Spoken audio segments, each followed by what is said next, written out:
प्रेम में कहीं लेस मात्र वासना नहीं होती।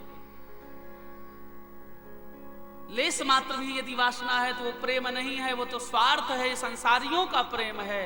और संसारियों के प्रेम में देखो, हमने किसी को चाहा और सामने वाला हमसे नहीं प्रेम किया, तो ये कौन सा प्रेम है? बोले कन्हैया ने कहा, अरे गोपी, ये तो माता पिता वाला प्रेम है। पिता पुत्र को बहुत चाहता, लेकिन बेटा बाप को नहीं चाहता, लेकिन तब भी पिता चाह रहा है पुत्र को, तो ये तो पिता पुत्र का प्रेम हुआ। प्रेम तो वो है कि मेरा प्रेमी कैसे सुखी रहे, कैसे खुश रहे, मेरे प्रेम में किंचित मात्र वासना न जगे, वो विशुद्ध प्रेम है। प्रेम की परिभाषा का वर्णन करते हुए भगवान ने महाराज की लीला को पूर्ण किया, कामदेव के अहंकार को जला करके नष्ट किया। भगवान का नाम पड़ा मदन मोहन। कामय विजय प्राख्यापनार्थम सेयम रास लीलाया, यानी काम विजय की लीला का ही नाम है रास लीला। बोलो वृंदावन बिहारी लाल की जय। भगवान अब धीरे धीरे करके 11 वर्ष के हो रहे हैं। मामा कंस की याद आई है, मैया अपनी देवकी की याद आज मेरे ठाकुर की आई है। ब्रज में प्रेम लीला में डूबे हुए मेरे ठाकुर जब 11 वर्ष 56 दिन के हुए, तो आज अपनी माँ देवकी की का स्मरण हुआ, पिता वसुदेव का जो बंदी गृह में बंद है। तभी नारद जी ने सोचा कि इस पापी का पाप का घड़ा भरे तो घड़ा फूटे। नारद जी ने कहा कि तू क्यों चिंता करते, जितने राक्षस तैने भेजे वही तेरे शत्रु ने मार दिए हैं। नंद भवन में तेरे शत्रु पल रहे। कंस ने आज योजना बनाई, नारद जी की बात सुनकर के, गुरुदेव तुमने मेरी आंख खोल दी।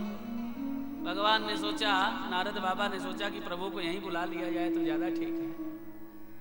कब तक एक एक राक्षस को प्रभु मारेंगे? धनुष यज्ञ का माध्यम किया, धनुष यज्ञ रखा।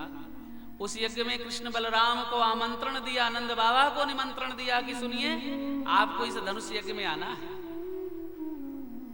अक्रूर जी रथ लेकर के ब्रज पधारे। कृष्ण बलराम गौचारण करा करके जैसे वापस आए, गौशाला में गौओं को छोड़ा। आज अक्रूर जी को देखे हैं, काका काका काका काका कहते कहते अक्रूर जी के गले से लिपट गए। रात्रि हुई, यशोदा को पता चला कन्हैया भोर में जाएगा मथुरा, और आज ये भी पता चल गया यशोदा को कि कन्हैया मेरा बेटा नहीं है। 11 वर्ष तक जो माँ अपनी लोरियां गा करके दुग्ध पान करा करके बालक को रखे, और बाद में पता चले वो मेरा बेटा नहीं, और प्रेम जग गया, क्योंकि बेटे से भी ज्यादा प्रेम प्रभु ने दिया। प्रभु की ऐसी करुणा बरस रही थी। गोकुल में नंद भवन में सब सो रहे थे, लेकिन त्याग की मूर्ति, वात्सल की मूर्ति वो यशोदा बीच आंगन में कन्हैया के पालने को झुलाती जा रही थी। और कन्हैया के जितने खिलौने हैं उनको सबको रख लिया। बोले लाला अब तो मैं तेरे खिलौनों की याद में जीऊंगी।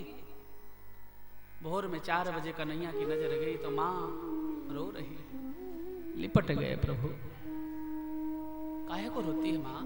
मैया 2 दिन की तो बात है, कल मथुरा जाऊंगा, आज कल मथुरा रुकूंगा, परसों आ जाऊंगा। यशोदा ने कहा बेटा लाला कन्हैया मोय विश्वास ना आए हो, मेरो हृदय बताए रहो है कि तू ना आए वापस आए वो। माँ से मिलन हुआ यशोदा से, कन्हैया ने समझाया। भोर हुआ, रथ तैयार हुआ, कृष्ण बलराम का सुंदर श्रृंगार किया।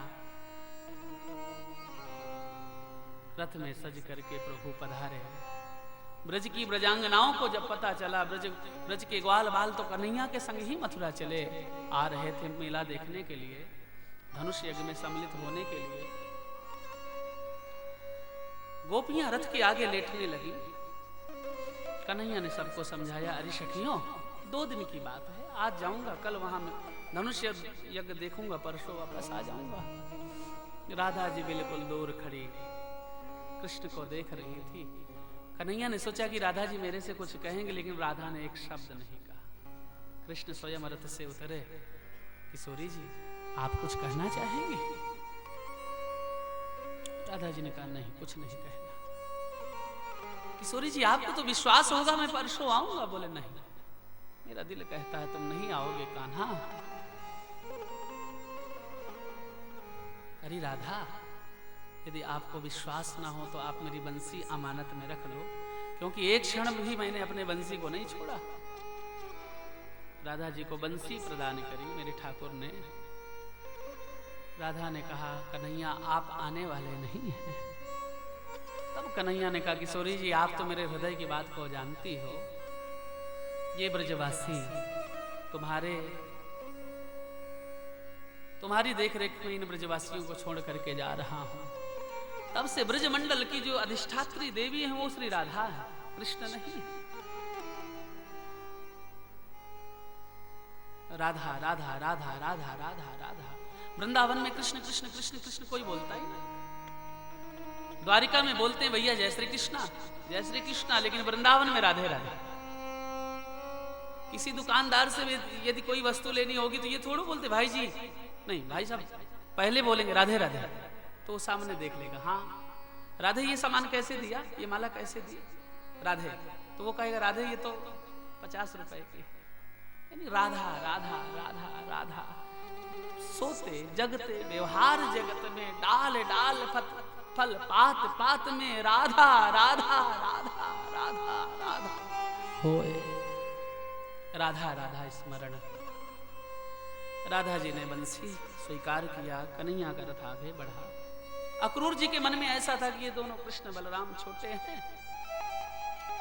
जैसे वृंदावन धाम की सीमा समाप्त होती है, वहीं पर अक्रूर जी ने जमुना में स्नान किया।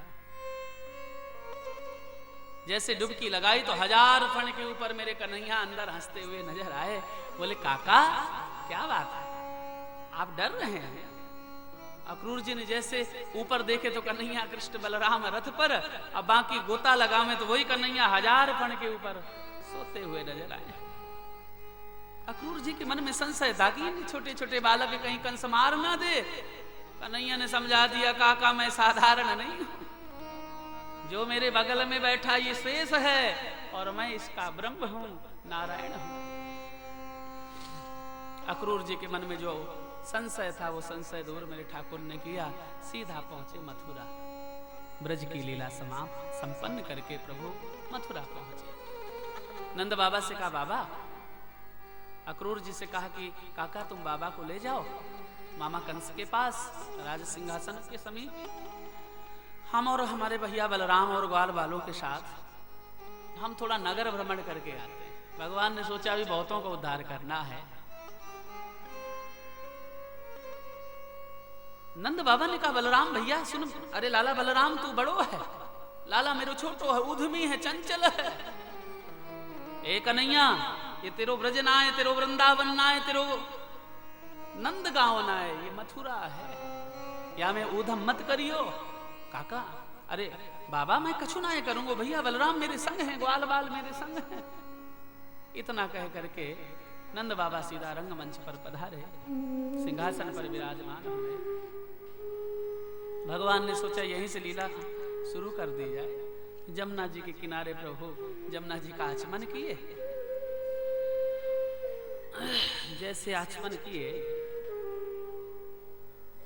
तो ब्रजवासी बोले भैया रे अब हमें यहाँ आने के बाद पता चला कि जो महाराज कंस है वो तेरे रिश्ते में मामा लगते हैं।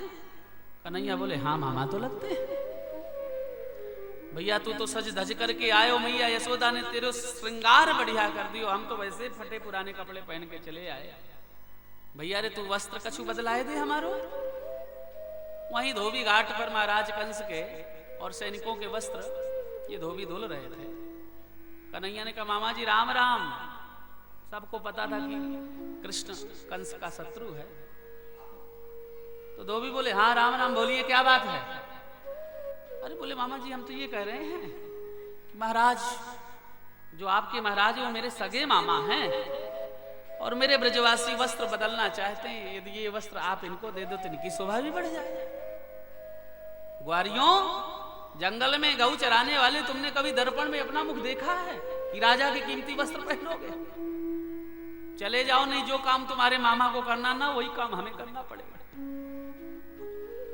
मधुमंगल बोलो लाला यहाँ तो सबरे उल्टे उल्टे बोल रहे हैं, तैने इनसे वस्त्र मांगो, आने का चलो जाओ, नहीं जो मामा को काम करना। लाला मामा का काम करेंगे? बोले मोहे पतो है, मैं बताऊंगा।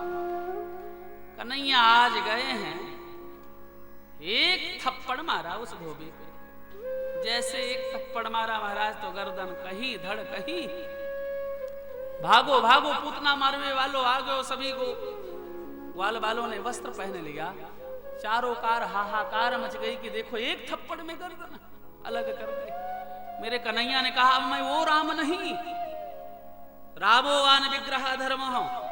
धर्म की मर्यादा के लिए मैं जानता था कि मेरी जानकी अग्नि जैसी पवित्र है, लेकिन लोक मर्यादा के लिए मैंने जानकी का त्याग किया।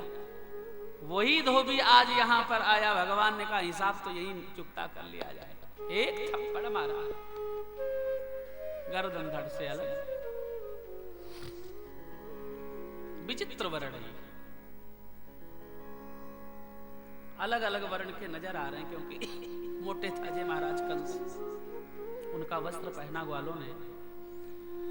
अब जिस गली से चले जाते उस गली में पूरी सफाई हो जाती है। ब्रजवासी बोले लाला फिटिंग के नाए अच्छे नाए लगे रहे। कन्हैया ने कहा यदि अब यहां पर मैं टेलर कहां से पाऊं? आगे गए तो दर्जी के भवन पर पधारे। दर्जी ने सुन लिया था कि एक थप्पड़ में गर्दन अलग हो गई थी। भय भी न हो न प्रीत। तो जैसे कन्हैया पहुंचे, दर्जियों ने कहा प्रभु आपका स्वागत है, आप पधारिए। बोले सेवा थोड़ी सी लेनी, इनके सभी के वस्त्र ठीक कर दो। अनेक दर्जियों को बुला करके तत्क्षण थोड़े समय में ही ब्रज बालकों के वस्त्र बिल्कुल फिट हुए। दर्जी को उपहार में दिया। बोले देखो इस समय तो मेरे पास कुछ नहीं है, लेकिन मैं तुम्हें वरदान जरूर देता हूँ, आशीर्वाद देता हूँ कि कलयुग में तुम्हारी बहुत चकाचक रहेगी। एक कोट पैंट की सिलाई, एक कोटी की सिलाई अभी हमारे बिहारी पोदार जी कह रहे थे कि दिल्ली में 2500 गुरु जी ले लेते हैं। अब बताइए भगवान का ही तो आशीर्वाद फलीभूत हो रहा है कि 2500 का कपड़ा नहीं, 2500 की सिलाई। अरे भाई ये आशीर्वाद ऐसा फला। उसके बाद ब्रजवासी बोले लाला रे गले में माला ना पहुंची, आगे चलो कोई माली मिलेगा तो। माली के घर पधारे, सुदामा नाम के माली के यहाँ। तो ताता सुदामनो भवनम मालाकारस्य जगमतु।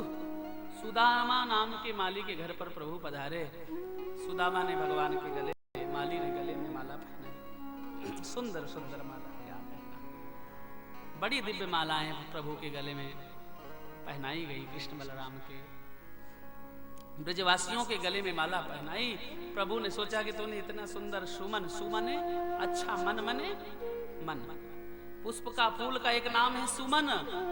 भगवान कहते हैं मुझे सुमन प्रिय है, पुष्प प्रिय है। जिसका अच्छा मन है वही मेरे ऊपर आस्था है। वरदान दे दिया कि जाओ जब जयमाल पड़ा करेंगे तो एक हार 1200, 1500, 2000 तक का जाएगा। बोलो राधे राधे। सुंदर सुंदर आशीर्वाद मिले। भगवान आगे बढ़े। ब्रजवासी बोले लाला रे माथे पे चंदन ना है, भैया आगे कोई मिलेगा तो चंदन भी लगवा दें। 3 जगह से टेढ़ी त्रिविक्रह, जिसका नाम कुब्जा है, दास्यास्महम सुंदर कंस संबिता त्रिविक्र कामा त्रिविक्र नामा हेलुने लेप करमणि। दास्यास्महम सुंदर कंस संबता। 3 जगह से टेढ़ी वो डोकरिया, हाथ में चंदन, मलियागिरी चंदन केसर से मिला हुआ, महाराज कंस को लगाने जा रही थी। कन्हैया ने पीछे से देखा कि 3 जगह से टेढ़ी ये डोकरी मैया बूढ़ी जा रही है। भगवान ने कहा सुंदरी, अरे सुंदरी। जैसे सुंदरी कहा तो वो कुब्जा धीरे धीरे जा रही है, क्योंकि किसी ने आज तक सुंदरी कहा ही नहीं, किसी दूसरे के लिए आवाज दी जा रही होगी। भगवान दौड़े, हाथ पकड़ लिए, अरे सुंदरी। आहा, बूढ़ी हो गई बेचारी को किसी ने सुंदरी नहीं कहा। बोले एक बार और प्यार से कहो ना।